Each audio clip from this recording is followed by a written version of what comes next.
Hello friends, welcome to Abhiyanand life. இன்றைக்கி ரவை அடை எப்படி செய்யறதுன்னு பார்க்கலாம். ஒரு கப்பில் 1/4 கப் ரவை சேர்த்திக்கலாம். அதே கப்பில் 1/4 கப் கோதுமை மாவு சேர்த்திக்கலாம். ரவையோட அளவும் கோதுமை மாவோட அளவும் சரிசமமாக இருக்கணும். 2 பெரிய வெங்காயம் சின்ன சின்னதாக கட் பண்ணி வச்சுருக்கேன், அதை சேர்த்திக்கலாம். 4 பச்சை மிளகா சின்ன சின்னதாக கட் பண்ணி வச்சுருக்கேன், அதை சேர்த்திக்கலாம். கொஞ்சமாக கொத்தமல்லி கறிவேப்பிலை சேர்த்திக்கலாம்.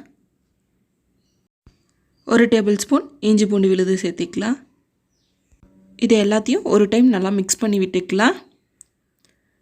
நல்லா மிக்ஸ் பண்ணி விட்ட அப்புறம் ஒரு 1/4 கப் தயிர் சேர்த்திக்கலாம். கூடவே தேவையான அளவு உப்பு, 1/4 டேபிள் ஸ்பூன் மஞ்சள் தூள் சேர்த்தி நல்லா மிக்ஸ் பண்ணி விட்டுக்கலாம். அவ்வளோதான், மசாலாலாம் சேர்த்தியாச்சு. கொஞ்சம் கொஞ்சமாக தண்ணி சேர்த்து பிசைஞ்சு எடுத்துக்கலாம். பார்த்திங்கன்னா இந்த மாதிரி கன்சிஸ்டன்சியில் நம்ம பிசைஞ்சு எடுத்துக்குவோம். கொஞ்சம் கொஞ்சமாக உருண்டை பிடிச்சி வாழை இலையில் வச்சு தட்டி எடுத்துக்கலாம். வாழை இலையில் ஃபஸ்ட்டு எண்ணெய் லைட்டாக தேய்ச்ச அப்புறம் தட்டி எடுத்துக்கலாம். எவ்வளோ முடியுதோ அவ்வளோ மெலிசாக தட்டி எடுத்துக்கலாம். ஒரு தோசைக்கல்லில் லைட்டாக எண்ணெய் சேர்த்திட்டு எண்ணெய் காஞ்சப்புறம் நம்ம தட்டி வச்சுருக்க மாவை சேர்த்திடலாம்.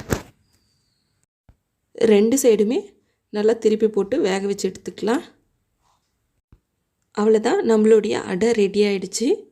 கண்டிப்பாக நீங்களும் ட்ரை பண்ணி பாருங்கள். தேங்க்யூ ஃபார் வாட்சிங். பாய் பாய்.